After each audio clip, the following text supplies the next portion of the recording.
Spoštovane gospe in gospodje, srečali smo se zadnjikrat v tem letu in imamo pravzaprav, želeli smo z današnjim večerem tudi nekaj zaključiti uvodnikovo leto, za katerega do zdaj nismo imeli prilike, da bi prišli na vrsto. S gospodom profesorjem smo se pogovarjali že zelo zgodaj, pa je rekel, do konca novembra sem zaseden.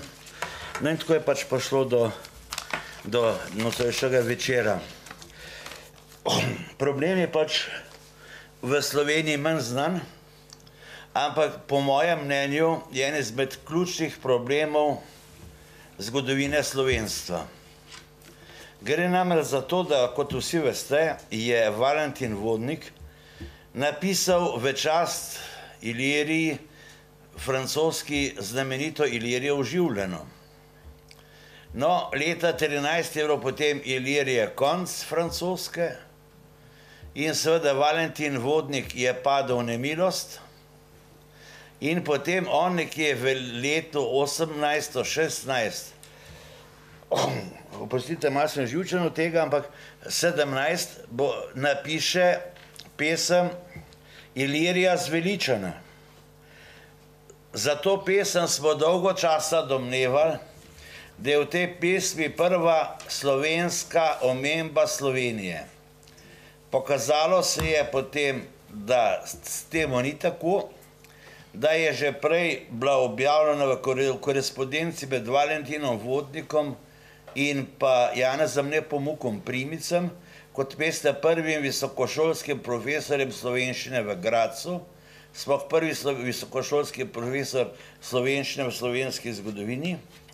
No, in beseda sploh ni bila neznana, namreč pesem Ilirija zveličana je bila potem objavljena šele v Vodnikovem albumu leta 1859, ampak se vidi iz pisem pa nekaterih drugih rokopisov, da se je beseda Slovenije zelo naglo širila in kot vemo, se v tisku prvič pojavi v znameniti pesmi Koseskega, naslov je tudi Slovenija ob obisku cesarja Ferdinanda v Ljubljani. In zdaj seveda se zdaj pojavi vprašanje, bi rekel, kot vemo, Valentin Vodnik je bil zelo navdušen nad ilirskimi provincami.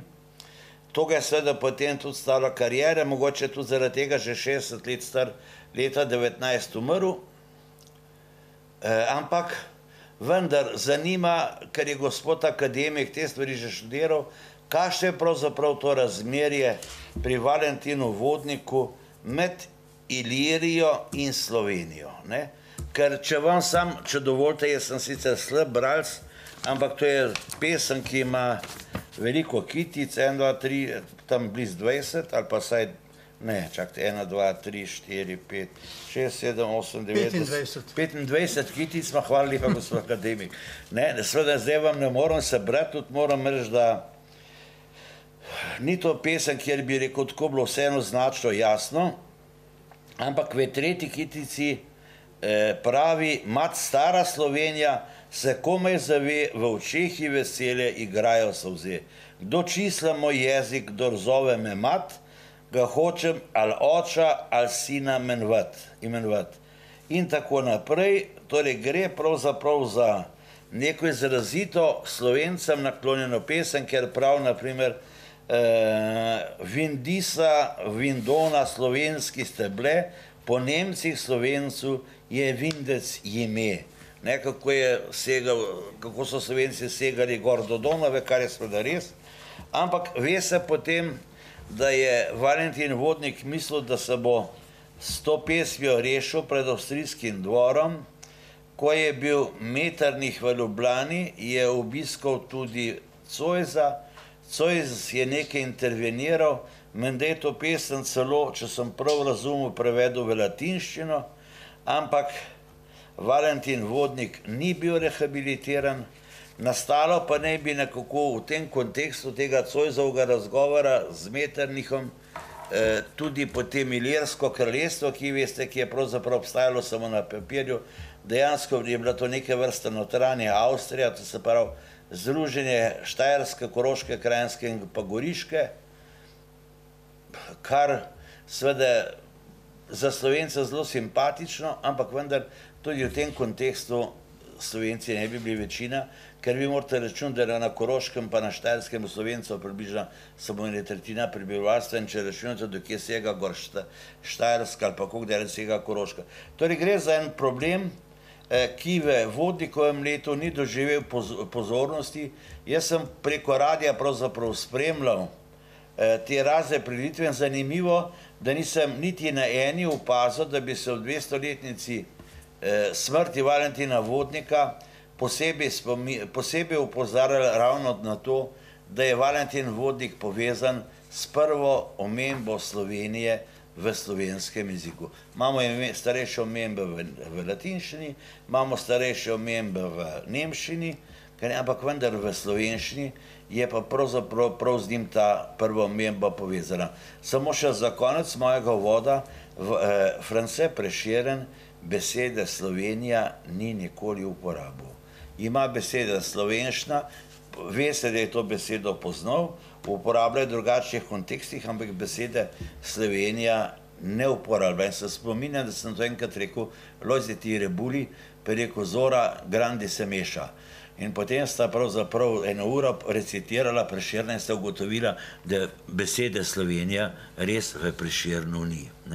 Zdaj pa, gospod akademik, bi jaz prosil, če bi vi temu malo številnemu, ampak izbranemu občinstvu, kot vidim, lahko o tem spregovorili. No, gospod Granda je pa že kar precej povedal in je vprašanje, kaj meni ostane. Zdaj, gospod Granda je vendarle zgodovinar, tudi politični zgodovinar. Ta tema, kot je imenovana, je seveda politična, tako da jaz kot literarni zgodovinar imam z njo najbrž kakšne težave. No, ampak kljub temu bom poskusil to stvar nekako nadaljevati ali vsaj morda podrobneje obravnavati.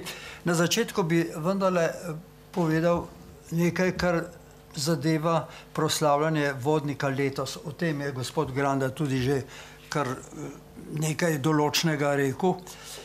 Dejstvo je, da danes seveda Vodnik najbrž ni tista znamenita figura, kakršen je bil za staroslovence recimo leta 1859, ko so izdali ta sjajni Vodnikov album, ali pa ko so leta, mislim, 1989 postavili Vodniku spomenik, kar je prvi spomenik bil te vrste. Se pravi, Vodnik je bil takrat znamenita figura. In zdaj je vprašanje, kako Vodnika jemljemo v letu 2019, ob tej stoletnici smrti. Tu je bilo nekaj zadržkov. Jasno je, Vodnik nam še zmeraj upravičeno velja za začetnika slovenskega časnikarstva. Ljubljanske novice, to je vendarle pomembna reč bila in iz nje izhaja vse, kar imamo danes medijev, takšnih ali drugačnih. To je nesporno, zelo velika zasluga. Zdaj, kar zadeva njega kot pesnika, je pa vprašanje.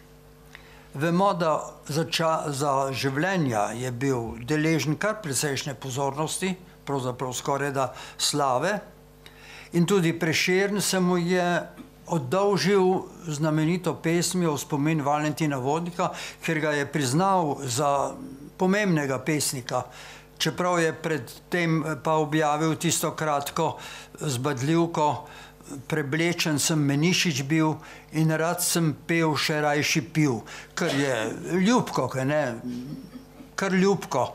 Ampak vendarle, za staroslovence je Vodnik bil znamenit in pomemben pesnik, nazadnje so ga imeli rajši kot Prešerna. In tako dalje, in tako dalje. Seveda, po Prešernu je pa slava Vodnika kot pesnika polagoma pešala in verjetno v času slovenske moderne najbrž mu Cankar ne bi bil preveč naklonjen. Kako je pa danes z njim kot pesnikom, je pa seveda drugo vprašanje.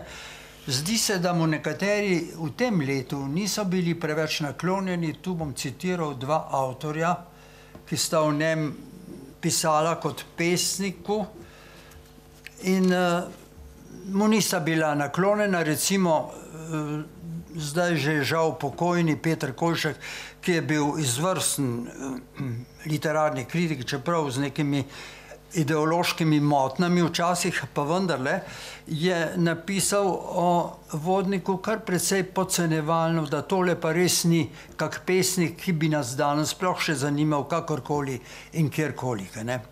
To mnenje je bilo zelo očitno naperjeno zoper Vodnika.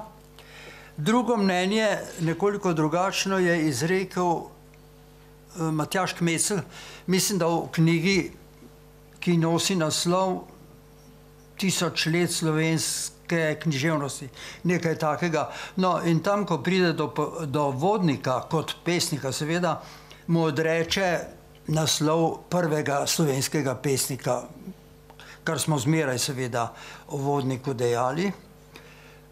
Češ, da sploh ni bil prvi, da je bil pred njim že Janez Damascen Del, se pravi pesnik in urednik tako imenovanih pisanic okoli leta 1780 in tako dalje in tako dalje, pa pred njim enakovreden ali celo skoraj da boljši, da bi bil Pavel Knobel, ki je pa na začetku leta, se pravi še pred Vodnikom, izdal svoje pesmice, ki so pa zelo trivialne, banalne, skoraj da najnižje vrste, in po Kmeclovo naj bi to bil dokaz, da vendarle Vodnik ne more veljati za prvega pesnika.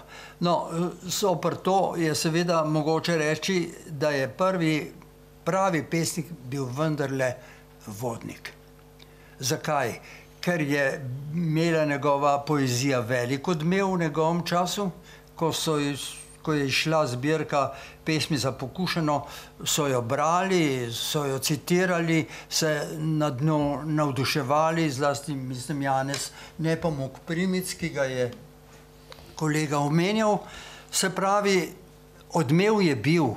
To je bil prvi pravi odmev na nekega slovenskega pesnika in to seveda nekaj pomeni. Drugič pa, niso vse Vodnikove pesmi prvovrstne, to je jasno, ampak nekaj je takih, ki so ostale antologijske. Zadovoljni Kranc, pa Dramilo mojim rojakom, pa seveda Ilirija oživljena, pa Moj spomenik ali Moj spominek. To so izvrstne pesmi, ki spadajo še zmeraj v glavne antologije slovenske poezije. Medtem ko Deva in Knobla v njih ne bomo našli.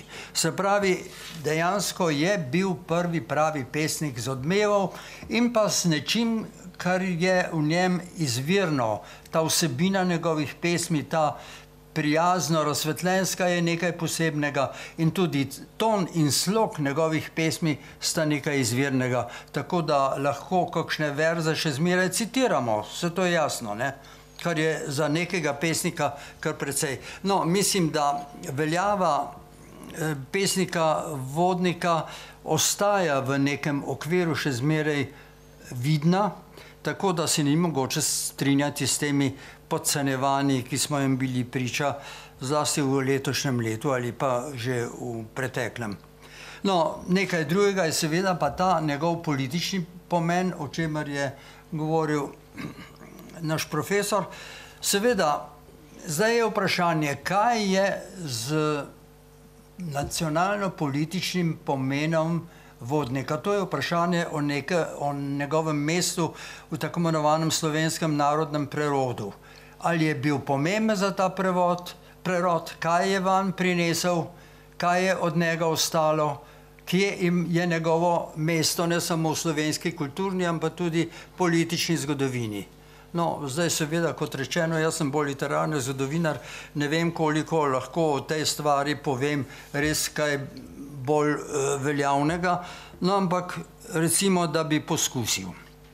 Se pravi, mislim, da je treba gledati na to Vodnikovo politično avanturo v času ilirskih provinc, pa seveda kasneje, ko se je očitno priklonil spet Habsburžanom, v nekem širšem kontekstu.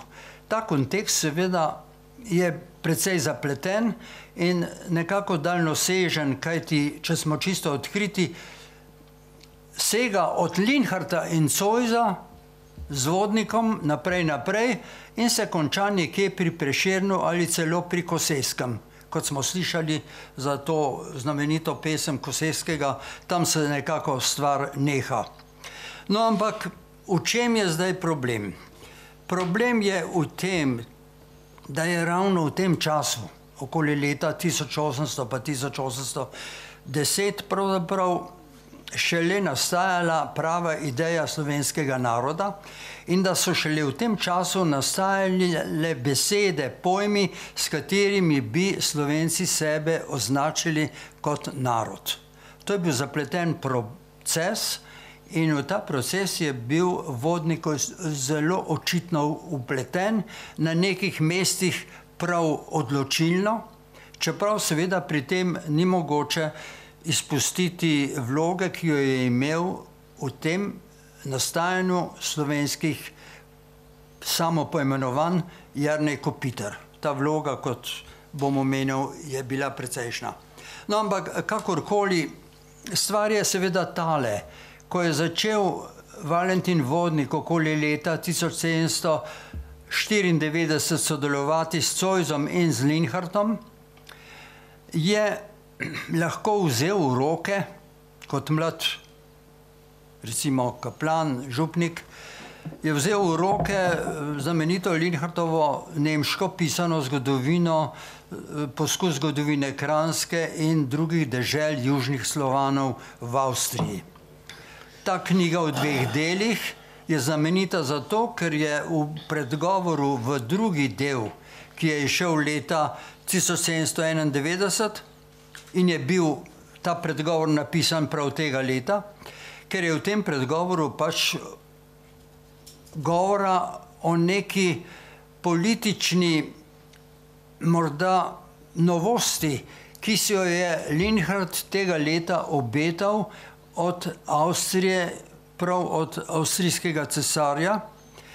In ta novost je bila v zvezi z Srbi v Vojvodini, ki so tega leta ali pa leto predtem v Temišvaru na nekem svojem zborovanju sklenili, da vendarle morajo dobiti znotraj te ogrske krone neko teritorijalno avtonomijo, kakršnokoli že, no. Ampak želeli so si takšno avtonomijo, to je bilo seveda precej zahtevno in zgodilo se je, da je cesar, to je bil že cesar Leopold II., nekako prisluhnil tej zahtevi, to pa enostavno zato, ker je verjetno mislil s njo se zoprstaviti ogrskim plemičem, ki so bili seveda zopr Srbe v Vojvodini.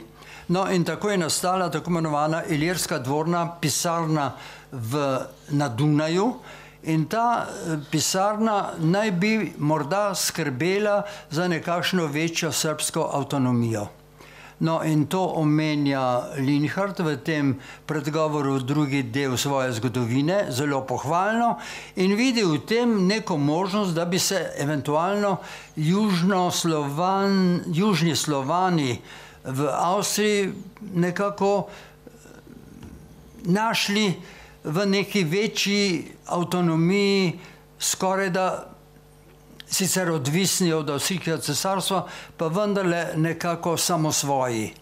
No, to se ni zgodilo, ker ta pisarna je kmalu odmrla, ker cesarju ni bilo do tega, da bi podprl Srbe zoper Madžare, ampak je enostavno rajši sklepal zveze z ogrskim oziroma madžarskim plemstvom.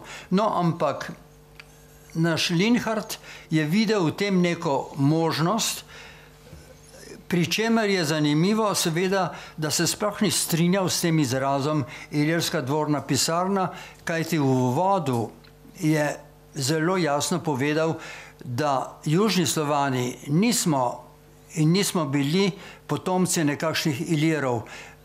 Ugotovil je, koliko je ta ugotovitev danes še pravilna, da so Albanci pravi potomci Ilirovke, ne?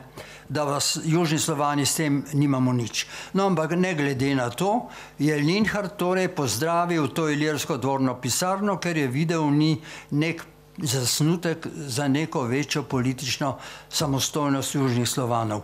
Kako se je pa predstavljal to zvezo s Hrvati in Srbi, če bi prišlo do te teritorijalne enote na jugu Avstrije, je pa veliko vprašanje. O tem namreč ne govori, ne? On mislim, da v tej svoji zgodovini, zlasti v drugem delu, kjer obširno razpravlja seveda o starih Slovanih, nikjer ne govori, ne razdeljuje Slovence, Hrvate in Srbe. Mislim, da je tako, ne? Ja. Tako da to je posebej. Čeprav Linhart s tem ni imel težave, pisal je v nemščini. Če je omenjal Slovane, so to bili Dislaven. Slovencev pravzaprav v tem smislu sploh ni posebej ločeval od ostalih Slovanov. Se pravi, vsi so bili Zvidlihe Slaven, se pravi južni Slovani, to zanj ni bil problem. Pač pa je za Vodnika nenadoma postalo vse to problem leta 1797, ko je za Ljubljanske novice napisal obširen spis z naslovom Popisovanje slovenskega jezika. Ta spis je precej obširen za tak časnik, ki je izhajal samo 2krat na teden ali kaj takega, zelo obširen, je pa zelo pomemben, ker je to prvi slovenski, se pravi v slovenščini napisan spis o Slovencih, njihovi zgodovini in tudi jeziku. To je prelomno dejanje, kajti pred njim nobeden ni pisal v slovenščini česa takega, zlasti tudi ne Linhart. To je bilo vse samo še nemško. Se pravi, Vodnik je nenadoma stal pred problemom, kako naj definira in opredeli Slovence v odnosu do drugih južnoslovanskih narodov ali tudi do Slovanov sploh. In tu je bil veliki zadregi, kajti do takrat Slovenci še nismo imeli za Slovane pravega izraza. Ta izraz, kot vemo, je češki, prišel je k nam šele tam okoli leta 1810, morda šele 1820, in takrat smo nenadoma videli, kako je treba imenovati Slovane v celoti in posamezne slovanske narode, medtem ko za Vodnika leta 1997 to ni bilo čisto tako preprosto. Pomagal si je tako, da je uporabil izraz Slovenec v dveh pomenih in v tem je bila nevarnost tega izraza za tisti čas in seveda za rabo tega izraza.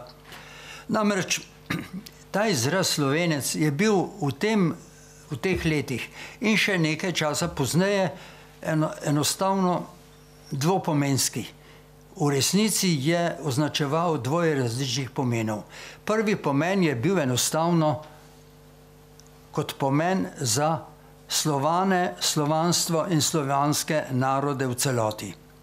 In zato začenja Vodnik ta svoj znameniti spis Popisovanje slovenskega jezika s tole izjavo, da so krajinci, ne bom čisto dobesedno citiral, nekakšen poganjek velikega slovenskega naroda. Nenadoma torej stojimo pred pojmom slovenski narod, s tem so mišljeni seveda Slovani.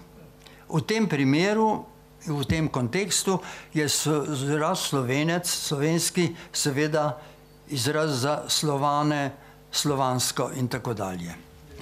Stvar je nerodna, kajti takoj na to celovistem odstavku pa uvidi Vodnik, da je treba vendarle Slovence nekako poimenovati. In tu uporabi izraz Slovenec v ožjem smislu, se pravi ne za Slovane nasploh, ampak za Slovence oziroma zdaj za velik del Slovencev. In zato našteva med rodovi, ki spadajo v ta slovanski ali slovenski narod, kot ga imenuje, tele. Najprej reče Kranjci, to smo seveda mi. Nato pa takoj Slovenci. Kaj je pa zdaj to? To niso Slovani nasploh, ampak to so tisti Slovenci, očitno, ki živijo zunaj Kranjske, se pravi na Koroškem, Štajerskem, Primorskem, v Istri in tako dalje. In to je spet seveda nekoliko zadrege za nas, ki jasno smo navajeni na današnjo rabo pojma Slovenci. No, ampak poleg teh Kranjcev, Slovencev, imenuje seveda še Hrvate, pa Dalmatince, pa Bošnjake, pa Slavonce, Slovake in tako dalje in tako dalje. Se pravi, vse to so vendarle rodovi istega slovanskega naroda in van spadajo seveda Kranjci plus Slovenci. Se pravi, tu smo Slovenci še zmeraj razdeljeni na Kranjce in seveda na Slovence zunaj Kranjske. To je zanimiva artikulacija, vsekakor pa taka, ki kaže, kako je bil Vodnik in verjetno z njim vsi sodobniki v zadregi, ko je bilo treba govoriti o Slovencih kot nekakšnem narodu. Ne, še zmeraj Slovenci nismo veljali za narod, to je bil pač narod vseh Slovanov, mi smo bili nekakšen rod znotraj tega naroda, pravzaprav neka veja, neko pleme recimo ali nekaj takega. In to seveda je zanimiva novost tega dela, v katerem je pravzaprav prvič jasno v slovenščini razloženo, kaj naj si mislimo po Slovenci, kje so in kakšni pravzaprav so. Pojem slovenski narod seveda je tukaj uporabljen kot jezik Slovanov, čeprav na nekem mestu govori seveda pa posebej o kranjskem jeziku. Se pravi, ta mešanica kranjsko-slovensko je še zmeraj tisto, kar je Vodniku samemu delalo leta 1997 precejšnje težave.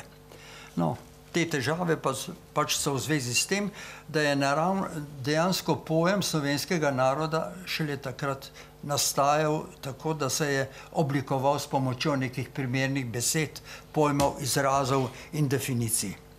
No, to je bilo leta 1997. Torej, zdaj smo seveda pred pesmijo Ilirija Oživljena, ki je izšla, kot vemo, leta 1811. v času ilirskih provinc.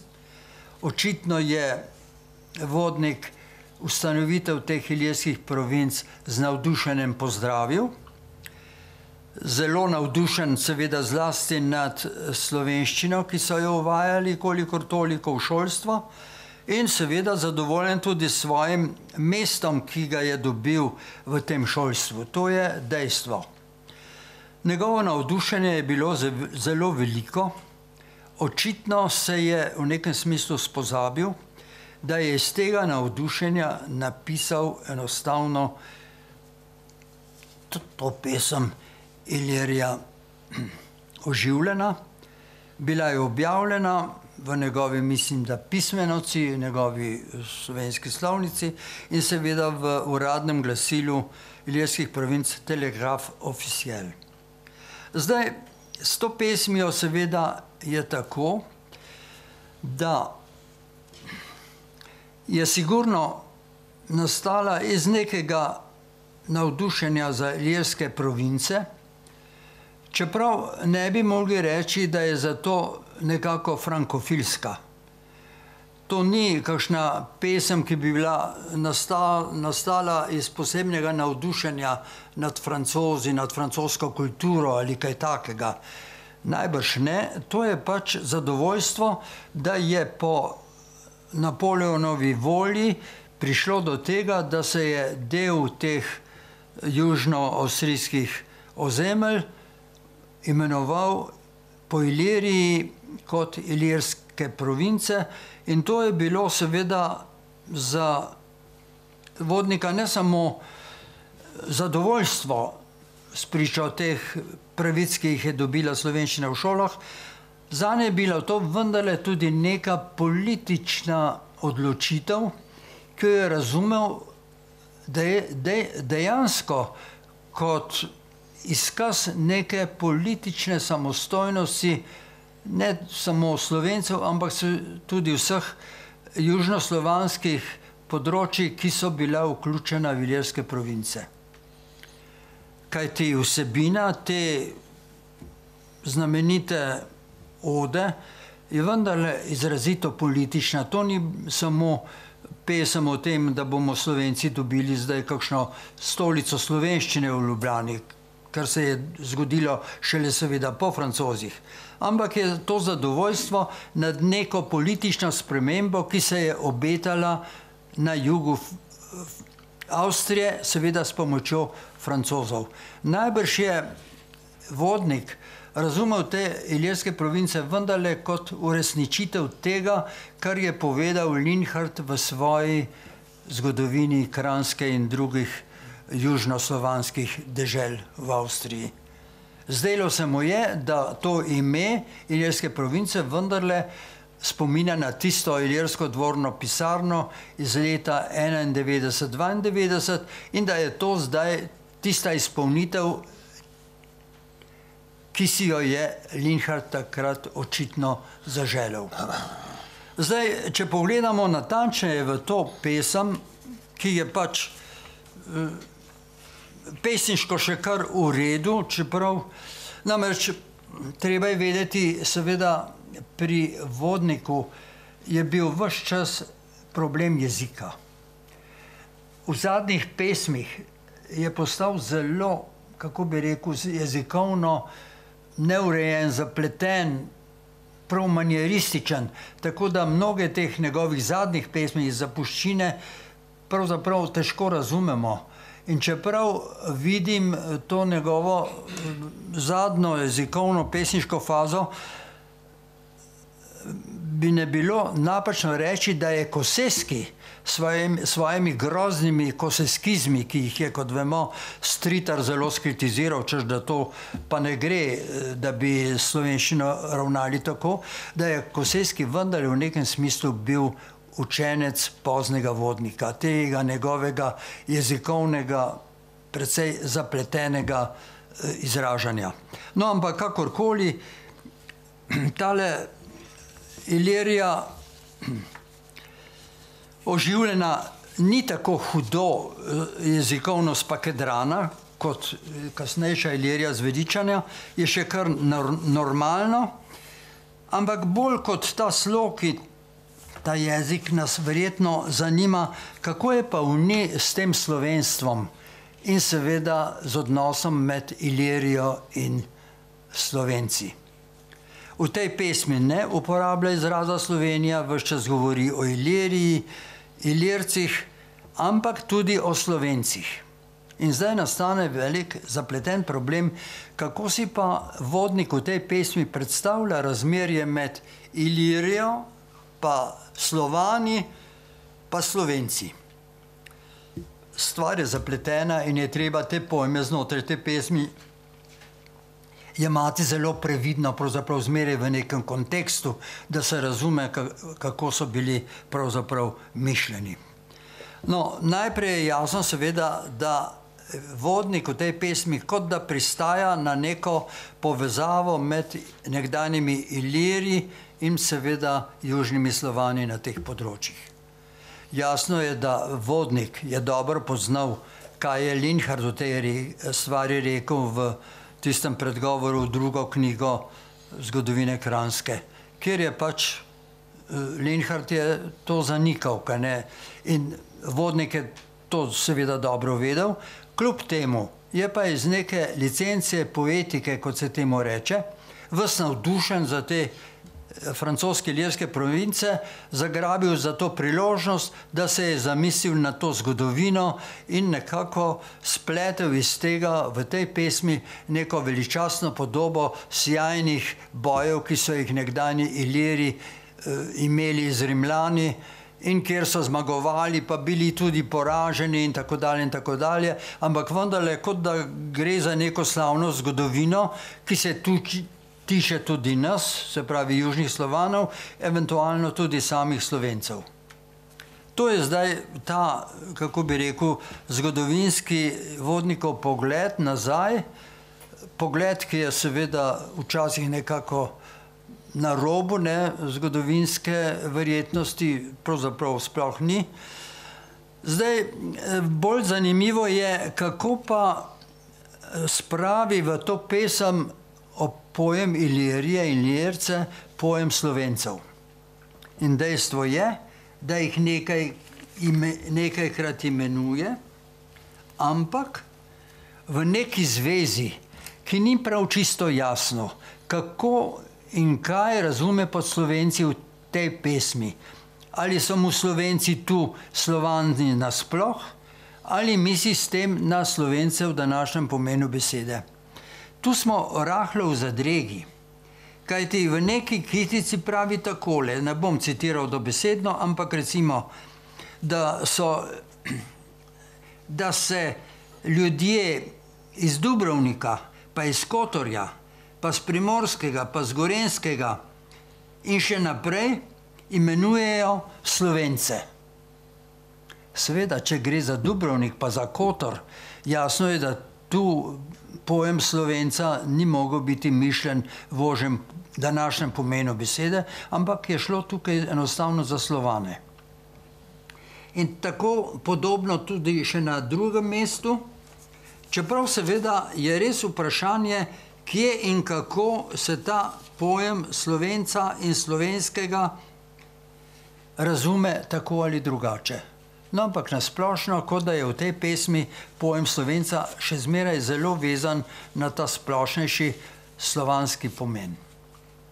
Zdaj, nastane vprašanje, kaj je pa se zgodilo približno čez 5 let, ko je Avstrija prišla nazaj v Ljubljano in v te svoje južne dežele, in ko je bil Vodnik v veliki zadregi, kaj bo zdaj z njim. Kajti vemo, da so ga obtoževali marsičesa, frankofilstva, zlasti seveda prostozidarstva, in mu jasno očitali tole pesem Ilirija oživljena kot nekaj takega, česar pravzaprav pošten avstrijski državljan ne bi smel storiti. Jasno je, da je bil v veliki stiski, ker so mu odrekli profesorsko službo, mu dali zelo majhno pokojnino in tako dalje in tako dalje. Čeprav priznajmo, da tile činitelji v Ljubljani, v tem guberniju, so mu bili zelo naklonjeni in so mu pomagali na vse načine ali skrbeli celo, da bi vendarle bil v nekem smislu rehabilitiran. Zlasti Zois si je za to zelo prizadeval. Kot bom kasneje omenjal, leta 1816, ko je bila ta afera z Vodnikom na vrhu, je Zois pravzaprav o tej stvari govoril z Metternichom. Metternich je tistega leta prišel s cesarjem Francem, drugim recimo, pa še s kakšnimi drugimi ministri v Ljubljano, stanoval je v Zoisovi palači, no in ko je bil primeren čas, je stopil tudi k Zoisu, ki je ležal precej težko, spet bolan v postelji, in sta se pogovarjala o mnogih stvareh, zlasti seveda tudi o Vodniku. In tu je seveda Zois najbrž storil vse, da bi nekako pomagal Vodniku v tej stiski. Ampak to je že stvar, ki sega čez Ilirijo zveličano, oziroma čez Ilirijo oživljeno, in je seveda v zvezi z Ilirijo zveličano. Ta druga pesem, ki jo je omenil naš profesor, je seveda nadaljevanje Ilirije oživljene v neki novi obliki, v neki novi podobi, in ta pesem je še bolj zanimiva kot Ilirija oživljena, ker skriva v sebi mnoge nove probleme, pravzaprav nekakšne nove faze v razvoju slovenske zavesti o samih sebi. In to najbrž je zasluga te pesmi, ki je sicer zelo tako bi rekel, zapleteno jezikovno narejena, včasih skoraj nerazumljiva, to je že primer tega poznega Vodnikovega sloga, ki spominja že na kasnejšega Koseskega, no ampak kljub temu je ta pesem zanimiva in pomembna v marsikaterem oziru. Najprej seveda je ne smemo razlagati samo kot nekakšen ponižen Vodnikov poskus, da bi se prikupil Habsburški monarhiji oziroma da bi pokazal, da vendarle je zvest, pa ne vem še kaj in da je pripravljen storiti vse, da bi bil pošten avstrijski patriot. Ne, ne gre samo za to, kajti vsebina te pesmi je vendarle veliko več. V tej pesmi na nekem mestu pohvali seveda Habsburško upravo, da je obljubila in skoraj že ustanovila stolico za slovenski jezik na ljubljanskem liceju. To je bilo važno dejanje, za katerega si je prizadeval ne samo Vodnik sam, ampak tudi Zois in še kdo.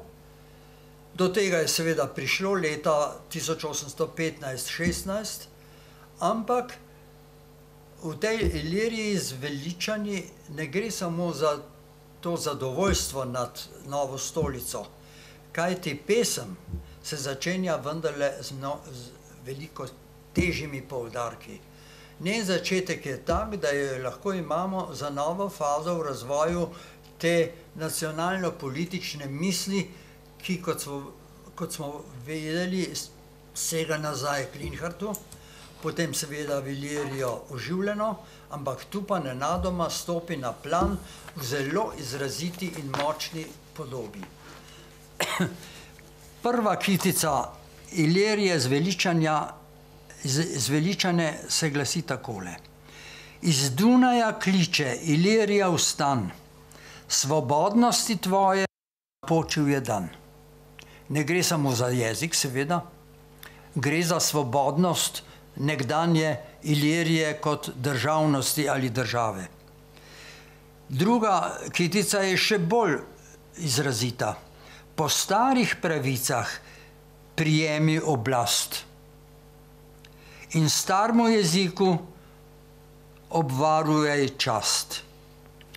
To so zelo izrazite misli, ki povezujejo seveda obnovo te Ilirije z nečim, kar se dotika oblasti, se pravi državnosti. Seveda, to je že v zvezi s tem, kar se je dogajalo prav tega leta v Avstriji, v avstrijskih oblastvenih krogih, ko je nastala ideja, da je treba vendarle po Francozih namesto teh ilirskih provinc napraviti nekaj, kar bo vendarle na jugu Avstrije nekako utemeljilo neko novo upravno razdelitev. Ta ideja se je takrat, ravno tega 15. leta, 16. leta, oblikovala kot ideja o kraljestvu Ilirija, se pravi kot ideja o ilirskem kraljestvu. Ta ideja je bila zelo živa in ko se je Zois lahko pogovarjal z Metternichom ob svoji postelji, je seveda govoril zlasti o tem. Kaj zdaj to pomeni, kaj si lahko Slovenci obetamo in ali se da iz tega iztržiti nekaj pomembnejšega za Slovence.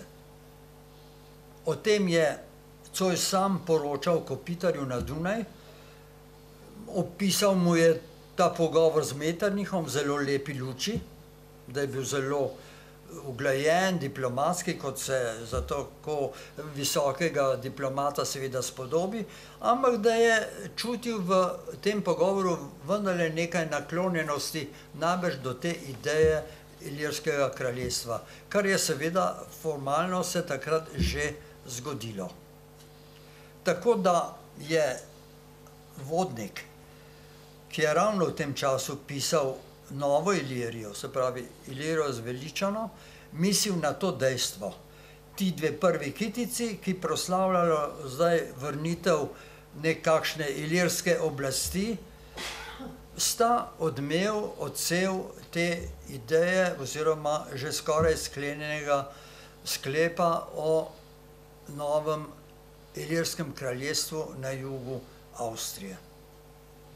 To je torej bil povod za to Ilirijo zveličano in ta povod je Vodnik kar dobro prenesel v to pesem, ker je na več mestih očitno, da mu je pravzaprav zdaj predvsem do te nove poldržavne tvorbe in da jo z veseljem pozdravlja.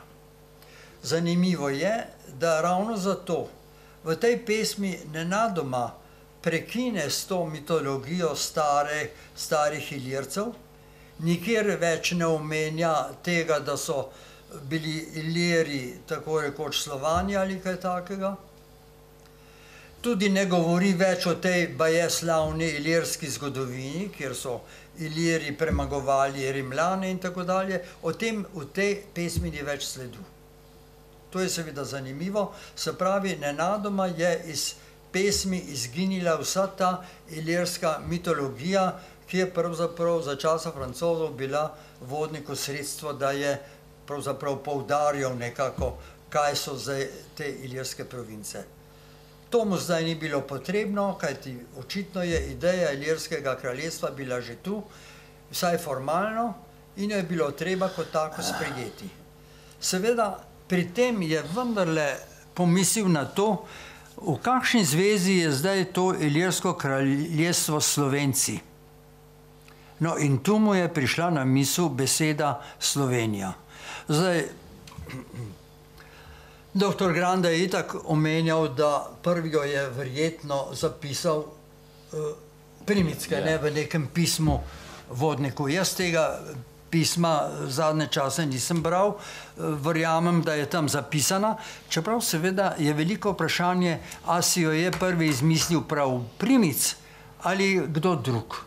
Mislim, da ne poznamo Vodnikovih pismi Primicu, mislim, da ne.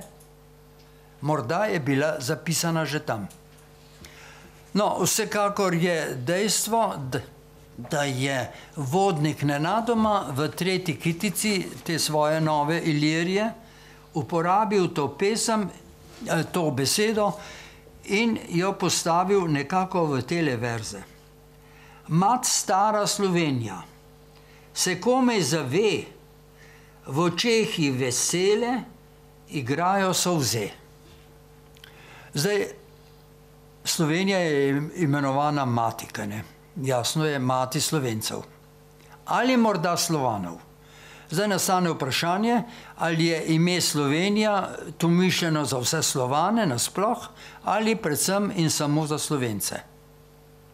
No, iz konteksta seveda bi bilo treba sklepati, da je mišljena tudi dejansko že kot enota vseh Slovencev.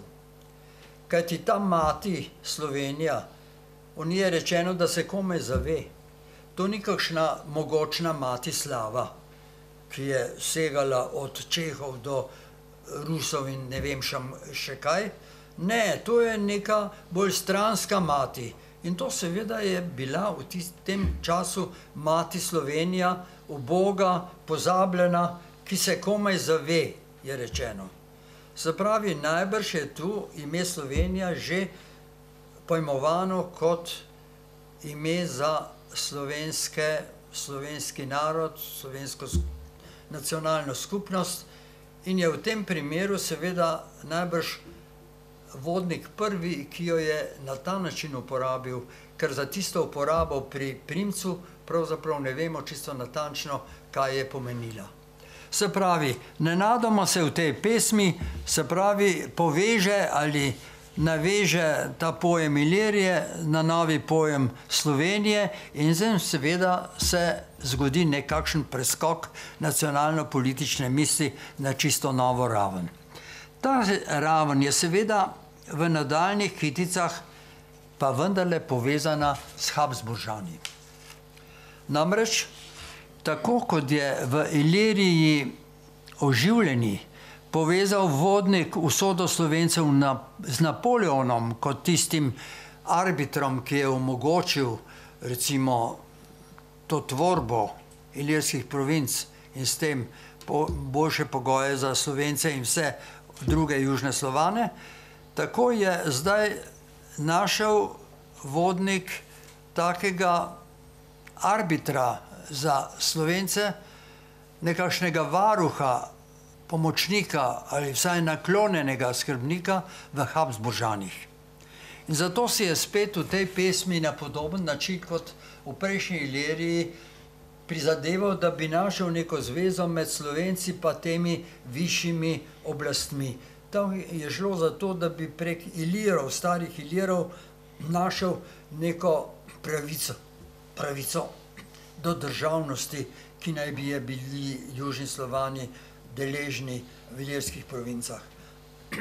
No, in zdaj je iskal to zvezo s Habsburžani in jo je našel spet zelo, kako bi rekel, fantazijsko izmišljeno v tem, da pravzaprav Habsburžani izvirajo ne samo iz gradu Habsburg v Švici, ampak iz nekega neposrednega stika s tako imenovanimi Vindi ali Vindišarji.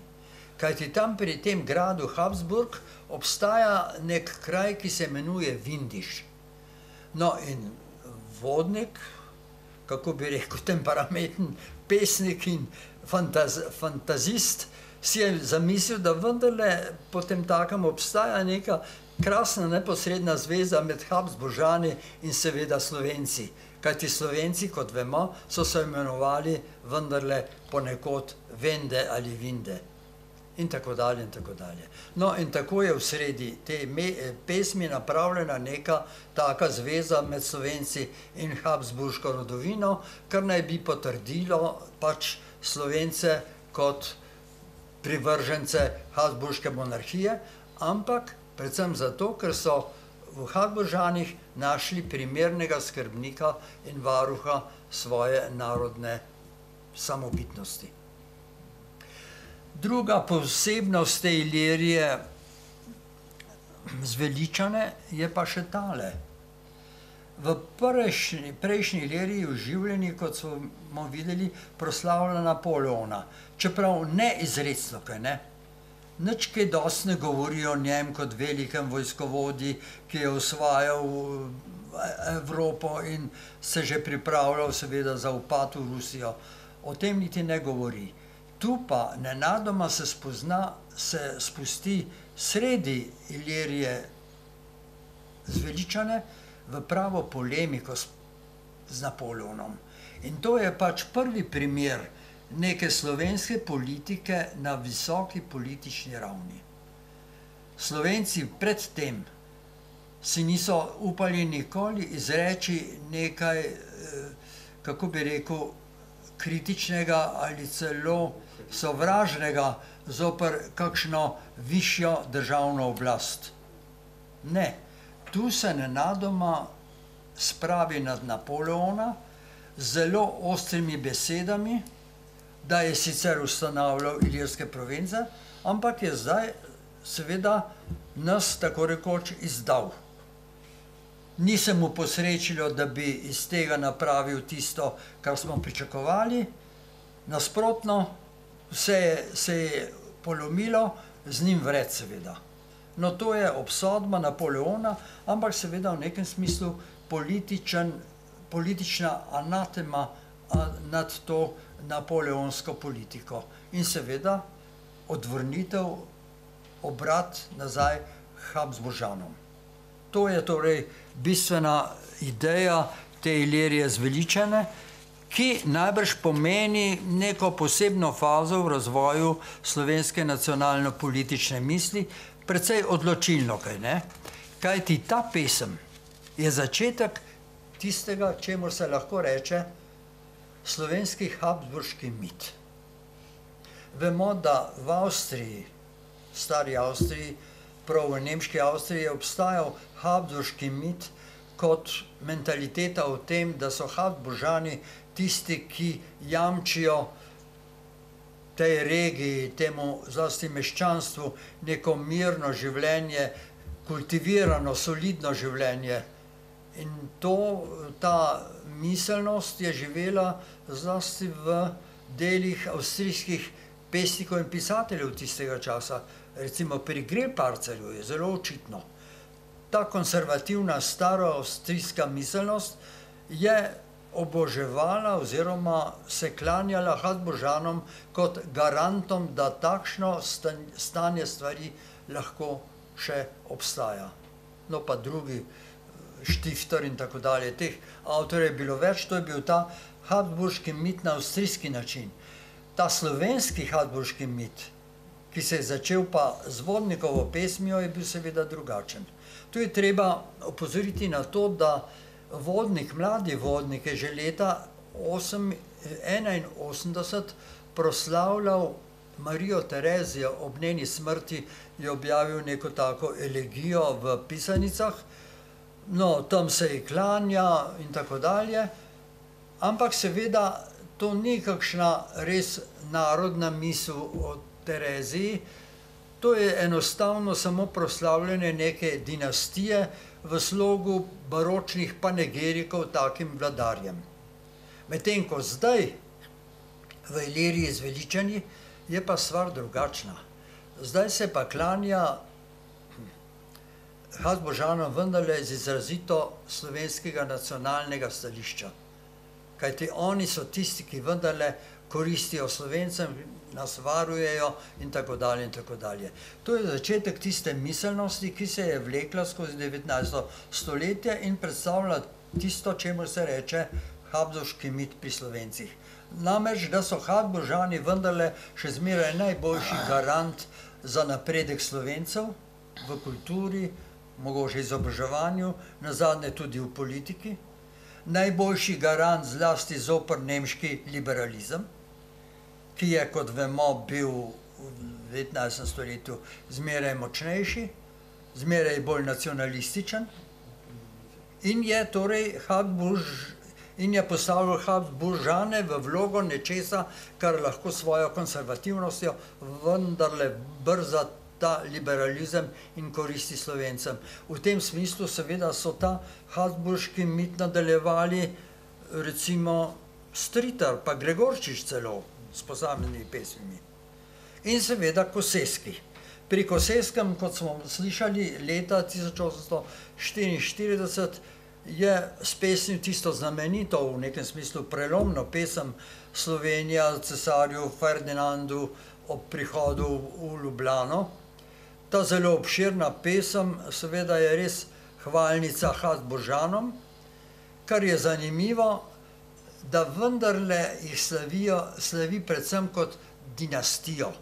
V tem smislu najbrž Kosevski vendarle navezuje na to staro tradicijo slavljenja nekih dinastij, čeprav proti koncu pa vendarle opozori na to, da pod to dinastijo Habsburško, ki smo jih grozno zvesti seveda, so Slovenci doživeli vendarle nek razvoj izobrazbe, kulture, kultiviranosti, no in imenuje tam, mislim, da Valvazorja, pa Jurija Vego, Pocojza, kot primere, kako smo Slovenci vendarle zaživeli bolj na ravni kulture, izobrazbe, celo znanosti.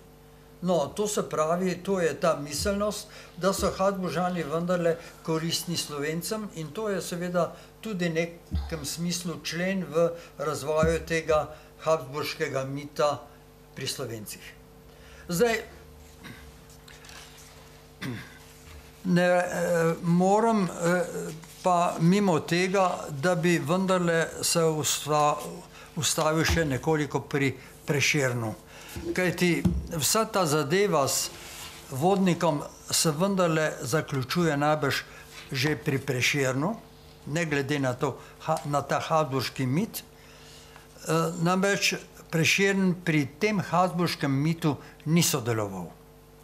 Nadaljeval je seveda Vodnikovo delo v marsičem, saj sta izdala s Smoletom njegove pesmi, napisal je tisto hvalnico, zelo lepo pesem v spomin Valentina Vodnika, ni pa seveda bil kakorkoli vpleten v to širjenje tega habsburškega mita. S tem je očitno Prešern prekinil. Zato je seveda leta 1948 izjavil nekako, naj že crkne ta Avstrija, ki jo je imenoval z nekim bolj prostaškim imenom, kar je seveda bilo v nekem smislu nadaljevanje tega, da se je Vodnik tako zlahka poslovil od Habsburžanov leta 1809 in priznal kar Francoze. No, ampak ne glede na to, je zdaj seveda pomembno vprašanje, kako je pa Prešern jemal te pojme Slovenec, slovenski, Slovan ali kaj takega. Zdaj je v Prešernovih pesmih nekaj zanimivih mest, ki bi jih bilo treba natančneje analizirati, da bi videli, kako se obnašajo ti pojmi Slovenci, slovenski in tako dalje v nekih kontekstih. Ta stvar je zanimiva in precej zapletena, kajti vsi vemo, Prešern ne uporablja izraza Slovan, slovanski, vsaj kolikor se jaz spomnim, čeprav je seveda v tem času bil že precej v rabi po češkem zgledu. Toda uporablja seveda nek drug izraz za Slovane. Sprejel ga je iz Kolarja, se pravi češko-slovaškega znamenitega pesnika tega časa, ki je leta 1824 objavil oziroma napisal zelo obsežen sonetni cikl z naslovom Hči slave. To je pesnitev, ki je bila vzorec za Prešernov sonetni venec, to skoraj sigurno, ker že Kolar je tam spravil neko zvezo nacionalno idejo, slovansko, in pa seveda svojo ljubezen do neke mine. Tako kot je seveda Prešern spravil v sonetnem vencu v zvezo ljubezen do domovine, slovenske domovine, pa ljubezen do Julije Primčeve. No, se pravi, da je Prešern najbrž iz Kolarja v teh letih sprejel to idejo o materi slavi. Kajti ta mati slava nastopa seveda v Kolarjevi pesnitvi, ki se imenuje Hči slave. No, in ta slava je torej pojem za celotno slovanstvo, za to vse slovanstvo, in seveda zato se Prešernov znameniti vers v uvodu k pisavici glasi: največ sveta otrokam sliši slave. Ta slava je tukaj seveda mati slava, ki predstavlja vse Slovane kot neko veliko celoto. To pomeni, da je vendarle Prešern mislil še zmeraj na slovanstvo, ampak že v neki drugačni obliki in nekem drugačnem razmerju do tega slovanstva. To se vidi seveda iz tega, kako uporablja izraze Slovenec ali Slovenka in slovenski. Tu seveda moramo biti zelo previdni, ko jemljemo te izraze na znanje in jih iščemo v njegovih, zlasti seveda v njegovi Zdravljici. Zdravljica je zelo zapletena reč, priznajmo. V nekaterih kiticah je jasno, da gre samo za Slovence, za slovenski jezik, za Slovenke in Slovence v pravem današnjem pomenu besede. Ampak ponekod se pa vmes vendarle vriva tudi misel o slovanstvu, o Slovanih. Recimo, ko pravi v drugi kitici: brate vse, kar nas je, sinov sloveče matere. Ta sloveča mati ni seveda kakšna skromna Slovenija, to je mati slava, to je jasno. Medtem ko seveda, ko govori v naslednji kitici o tem, kaj je Slovencev dom, je pa jasno, da tu misli na slovensko domovino v ožjem pomenu besede, se pravi na Slovence v današnjem smislu besede. No, in v naslednji kitici spet nenadoma: edino sreča sprava, k nam naj nazaj se vrnejo, otrok, kar ima slava, naj si v roke sežejo. Spet gre za vseslovanski pojem mati slava, je tukaj mati vseh teh rodov slovanskih, ki naj si v roke sežejo, kajti te razprtije, to so razprtije med posameznimi slovanskimi rodovi ali narodi, recimo med Poljaki in Rusi, pa med Hrvati in Srbi, pa med Bolgari in Srbi, verjetno je to že bilo marsikaj napeto in tako dalje in tako dalje. Se pravi, da v Zdravljici sami vidimo, kako se prepleta misel na slovenstvo v današnjem pomenu besede s to mislijo na neko višjo splošno slovansko enoto, ki jo označuje s pojmom matere slave. No, tista sedma kitica, ki je naša, kako bi rekel, uradna kitica, je seveda pa še onstran tega, onstran slovanskih narodov, ker govori o vseh narodih in tako dalje in tako dalje. Se pravi, Zdravljica je sama po sebi komplicirana, kaj ne? Ker prehaja od pojma slovenstva v najožjem današnjem pomenu besede k pojmu Slovanov in tako dalje in tako dalje. Čeprav seveda tisti, ki je omogočil Prešernu, da je nekako znal razlikovati med Slovenci, v pravem današnjem pomenu besede, pa med Slovani, da je znal razlikovati in da se je celo postavil na zelo odločno stališče, ko je razmišljal o razmerju med posameznimi slovanskimi rodovi ali narodi. Kajti vemo, da je v znamenitem epigramu na Kolarja, na Kolarjevo misel, da pravzaprav od vseh Slovanov so vredni kulture in pravega knjižnega jezika samo 4, Čehi, Poljaki, Rusi pa Iliri, se pravi tile južni Slovani, da se je zelo uprl temu in obtožil z najhujšo besedo zdaj takšno pojmovanje, ki briše z področja zemljevida Slovanov vse ostale, zase seveda Slovence, pa tudi Kajkavce, imenuje jih, mislim, beli Hrvati, pa Rusine, se pravi Ukrajince in še koga.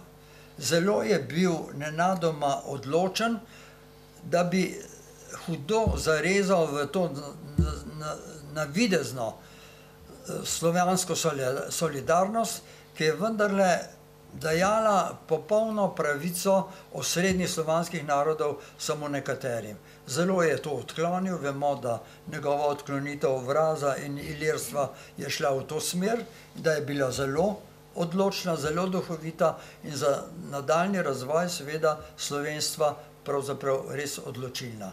No, ampak kot rečeno, tisti, ki je Prešernu omogočil to jasno razlikovanje, da smo Slovenci nekakšna posebna narodna enota znotraj slovanstva, je bil pa vendarle Jernej Kopitar.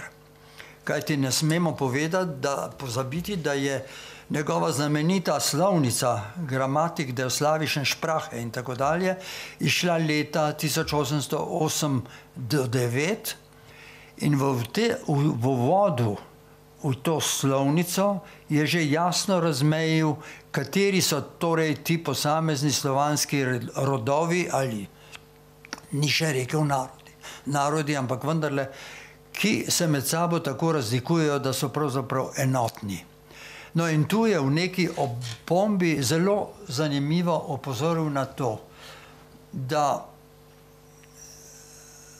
je pojem Slovenec, slovenski, treba res jemati v 2 pomenih in da je za nas po novem vendarle odločilen samo drugi pomen. Namreč pomen za Slovence v smislu posebne slovenske nacionalne enote. Tu pravi enostavno, mislim, da dobesedno takole, da je izraz Slovenec, da se je iz splošnega imena za to slovansko skupnost spremenil v izraz za posebno vrsto. Se pravi, nenadoma je iz izraza zaslovane nasploh, kot ga je uporabljal še Vodnik, prešel v izraz samo za to posebno narodno enoto, ki se imenuje odslej Slovenci, slovensko in tako dalje. In kar je seveda Prešern sam zelo lepo izrazil z iznajdbo pojma slovenstvo.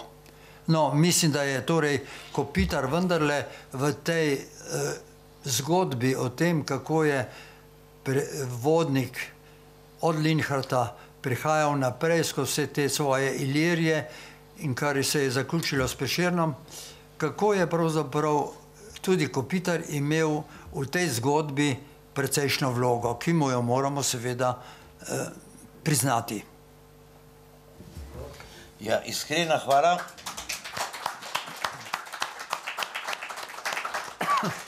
Torej, spoštovani, danes smo bili priča enemu izjemnemu predavanju, ki je nas napeljal fundamentalnemu slovenstvu. Tle se začenjajo problemi, seveda smo prej Slovenci kot jezikovna skupnost obstajali, ampak tle gre za to, da se mi naenkrat kako se oblikujemo in postanemo nek narod, politični subjekt. In če bi mi tle združili, naprimer, Valentina Vodnika, pa potem vključili, naprimer, še Jarnika, koroškega pesnika, ki ga praktično ne poznamo, ki je najbolj razširil pomen slovenstva v notranjeavstrijskem prostoru. Pa če bi tle še Slomška vključili, pa še nekatere druge ljudi, pa pravzaprav so stvari zelo težke, kot je danes gospod akademik nakazal, in s temi stvarmi se ni tako zaigrati, kot bi se danes nekateri radi igrali. Tle je treba imeti veliko znanje, veliko vedenja, stvari so zelo zapletene. In tako sem rekel, naprimer, da Slomšek besede Slovenije ne uporablja, nikoli nisem mislil, da je karkoli slabšalno, ker naprimer že, če vzamete, kako on razloži besedo, da nemškuter, ker nemškuta, vidite, da so remo stvari kristalno jasne, ampak to je pač, tle so stvari dokaj komplicirane. Torej, oprostite, da sem jaz spet predolg. Ima kdo še kakšno vprašanje za gospoda akademika?